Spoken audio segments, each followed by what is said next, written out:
Thanks for joining us on the Big Sports Breakfast. We're lucky enough to be down here in Wollongong with St George Illawarra coach Paul McGregor. Mary, thanks for taking time out to speak to us. My pleasure, legend. Tough year for the Dragons. And as the face of the club, you come under plenty of criticism. How do you go about handling that criticism? And what has the past couple of months revealed about Paul McGregor? Yeah, it's a fair question. I think every journey will have its setbacks and obstacles along the way, and wasn't one thing last year that stopped us really from reaching what we thought we could get to, which was a top 4 finish, built on a really good 2018. So when we done the review, we really wanted to identify what we'd done well, me personally and as a club, and what we certainly didn't. We fell well short of our expectations and what them reasons were, and identify and make sure we innovate and improve for the future. I think every year has a different challenge, and certainly last year we had probably more than our fair share, to be brutally honest. But for me, it was to really look at what was successful. The 4 of the 5 years that we've had here, we've been called the May Premiers, so we're doing something right for periods of the year, but we're not really getting it done for the suppose to the finals, to the end. So we look at what we're doing right at periods and what we need to improve. Me as an individual, I keep a regular dialogue of what I do throughout the day and who I interact with, and certainly make sure that I don't do the same mistake over and over. I'll try not to do that. This year when we've done the review, there's been the first time I've had a lot of change around people around me. We've got 6 new staff members, facility change, structure of our program change, some new players coming in and some youth. So I'm sort of going around it to answer your question, but I think, you've got to learn from each, but you've got to put a line through it too, Loss. You've just absorbed what comes from a daily basis and really clean yourself out so your mind's not cluttered consistently. You're a great mate of mine, and you're a hard worker. You're very passionate about St George Illawarra, and you want to see the club have success. How much, as I said before, a bit of a toll, but how do you go about when things aren't going well, and in particular things that are out of your control, things that happen away from the field, and all of a sudden the spotlight is on the club? I know you try and look after your players, you love your players, but how do you cope when you get away from that? Well, I think firstly I've got to take the responsibility. I'm the head coach, so it's on me. The players obviously go out there on the weekend and play. I really try and focus on the process on a daily basis and make sure every day, you have a bad moment, but you never have a bad day. So I look at that. You don't really ever get away from it. So you can't just say you can go home and shut the door and it's all just said and done. It's, you go to bed looking at the ceiling thinking of what you can do better and what you're doing okay, and certainly, where you're going to change things. And then you wake up through the night. I've got a pen and a pad next to the bed. So, you don't get away from it, but we choose to do it. You got the right of choice here too. Like I can do something else in life, but I really enjoy this. As you said, I've got a real good passion. I've got a great work ethic. I've got good people around me. The biggest thing for me that come out of the review that, with the players, and it was the top 10 guys interviewed, was they thought I was part of the solution, not the problem. So if that was different, I probably wouldn't be sitting here talking to you right now. However, do we need to make some change, which we have, and implement that change and make that consistent and committed?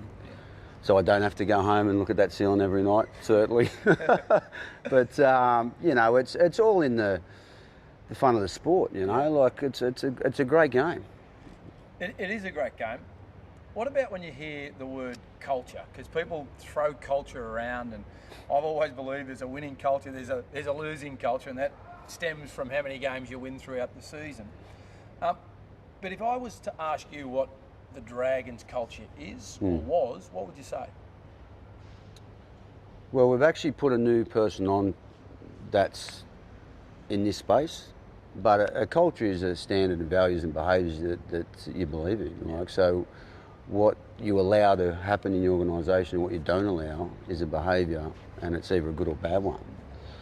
So, you know, I'd personally, like, I want a committed culture where someone won't walk past something that is not acceptable, and not when I'm there, when the staff, the main coaches or management aren't in the room or around the environment. That's the type of culture you want. You know, if you look at we'll have obviously what we stand for and who we are and how we want to be perceived, and that'll come in the next 6 weeks. We've got a different plan, some different players. But if you talk about culture, everyone talks about culture when you're losing, but never when you're winning. And when you're winning, sometimes you haven't got the right culture, but you get results, and it's hidden. But for me, it's all about your behaviour and your standards and your values that you accept or don't accept, you know. And the leadership group's got a big part of that, because they are the bridge between the coach and the locker room. And the tighter that group is as a leadership group to the coach, the more amplified the message is and the connection and the communication between the whole squad. So that's pretty important as well. So that says to me the player has a choice either to buy in or buy out, and if they don't buy in, then you make that tough decision. Yeah, and that does come down to some good conversation and some real honest conversation, because you've got to have a trustworthy culture as well. Sometimes that won't come from me either, it'll come from players to a player, but certainly the decision whether the player stays or goes at a club, when you're a head coach, it comes down to you and your recruitment. And obviously managers play a pretty big role in today's game, so they've got a fair say in what happens and a salary cap around that. Obviously, the Jack situation at the start of last year affected the playing group, and then they recovered, but never made the semi-finals. Of course, you lost Gareth Widdop as well, and then he's decided to move on to go and play in the English Super League.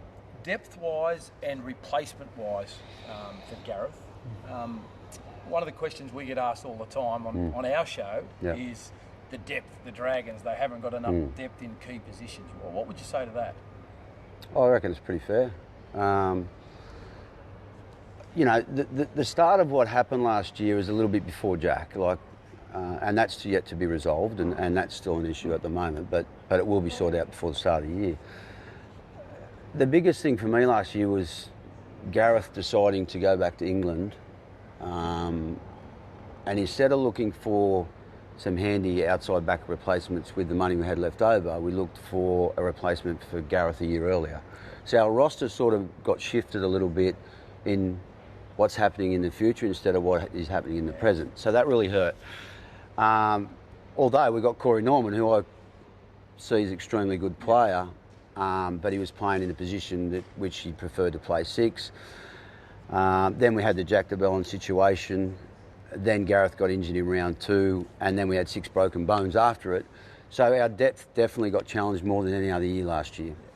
If you look at the year before, we had no injuries for a dozen weeks, and we won 10 of our first 12. So the year before that, we were in the top 4 to round 13 or 14, got a few injuries, got representative honours. We fell away at the end of the year. So I think we're slowly building that depth through. The problem is when you do it, we're a development club, so we develop players and then someone comes in with the cash and they move on. So it's pretty tough, and that's happened to us regularly on a yearly basis, where you get a player up to 30, 40 games and you really know that this is where they're going to become a really important part of your team, and then someone comes in and wants to pay a lot more money for them. And I don't blame the player, I understand, I don't blame management for that. I understand that that's a situation. However, it's a hard pill to swallow sometimes, because as a coach, you go through the heartache of getting them ready and the things young blokes do in a game, which is sometimes switch off in D or drop a footy at an important time. They can swing a game. When they're ready not to do that, they leave. So that's tough. Coming here today, I ran into a couple of your players, and I just asked them about pre-season, how it's a tough time, and all 3 players mentioned to me about how disappointed they were with the way they played last year, and how intense this off-season has been, and how challenging it has been. What's the reason behind that? I think the disappointment comes from what we thought we could do this year. And that was on the back of being 85 minutes from a grand final the year before. So we thought we could build on that, and we had a real flat spot, the last quarter of the year, but we kicked again and put a score on Brisbane in Brisbane, and then got beaten by 3 field goals. So going into the pre-season of this year, we thought we could really build on what we'd done last year, and the disappointment comes with expectation. So we expect a lot and delivered. We probably we wanted the world and delivered an atlas in a sense. So every player, although we got 5 guys in the representative teams, as individuals they might have succeeded, but as a group we didn't. So that's the determination, the passion they're probably showing now with what they are, intensity they're doing training at. Yeah. I think the biggest rap I read when I was away the first week, because obviously we'd done a lot of work in that 3-4 week block after we got knocked out of what we're going to do differently, was they talked about a drill camp. It's like a drill, and that means it's like Army or Navy. Or to me, that's a massive rap for the organisation. Yeah. Like if you're disciplined, committed, and organised, that's the Army, that's the Navy.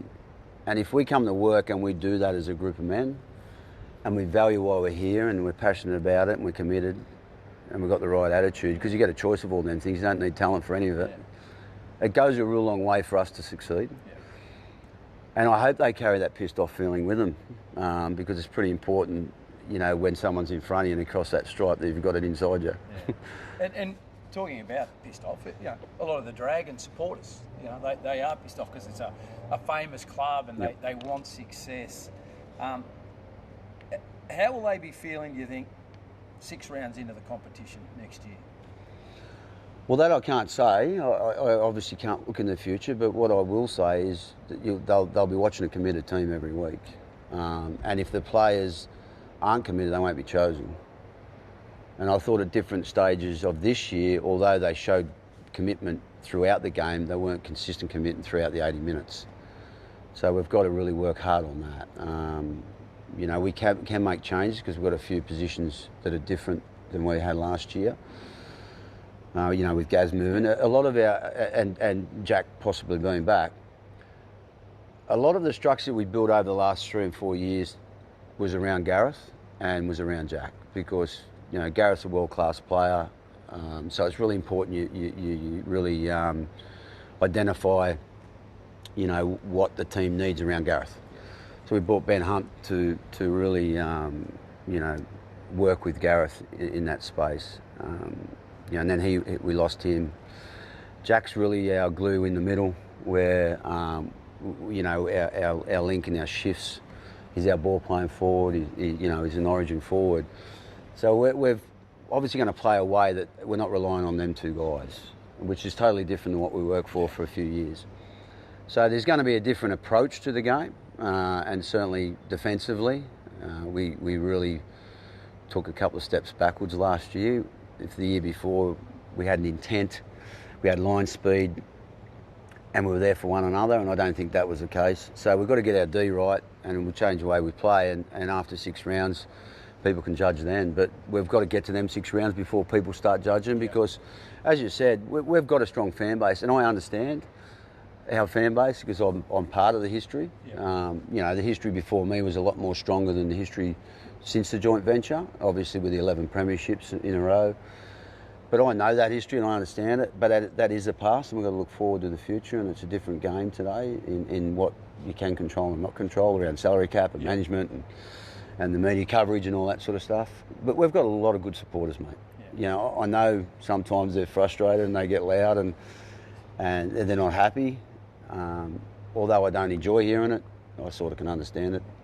But there's a lot of good ones out there too, and that are sometimes silent, but they turn up every week, and that's pretty important. You mentioned the fact that you've made some changes to your staff, in particular Shane Flanagan, premiership winning coach, coming on board. What value does he add to your coaching staff? Well, we're finalising that, but it's close. Shane, look, I interviewed 10 coaches, and Shane was the most impressive in the interviews. So the experience he's got obviously is going to help. I've heard some different things, but what I heard from Shane was a guy that's really missed the game and wants to get back into the game and do anything he can for a team and an environment in a team. If you ever play Cronulla, they're ready to scrap, so he gets down and gets them dirty. So, he'll be looking after our defence with Dean, which is a really good thing. He's not going to come back till January, which is a little bit difficult at this stage because your in-season's made from your pre-season. However, he'll get a good 8-week block before we start playing and to get down and get some skin in the game. I think Shane's a real, when I talk to him, a real good fella. And I don't know him too well, but the conversation I had, I'm looking forward to really bouncing ideas off him, because as an ex-head coach, you go through all the pain, and he's been through all that before, and he's won a premiership out of that. Like, they got the wooden spoon one year and made the 4 and then made the grand final and won it. So, his journey's been a different one, but similar storyline. Well, I think everyone's looking forward to the Dragons next year, and I can see that sort of determined. I got me back up. You have, and I love it. And I think Dragon supporters will love that. As I said before, I know how passionate you are, I know how hard-working you are and how knowledgeable you are, and you couldn't meet a better bloke in rugby league. I wish you all the best next year, Mary, I really do. And hopefully after those 6 weeks, the Dragons are 6 from 6, and you're on a bit of a roll, but I just want to thank you, and thanks for giving your time to the Big Sports Breakfast. My pleasure, mate. Thanks, Mary. Always, buddy. Always, buddy. Thank you. Too easy.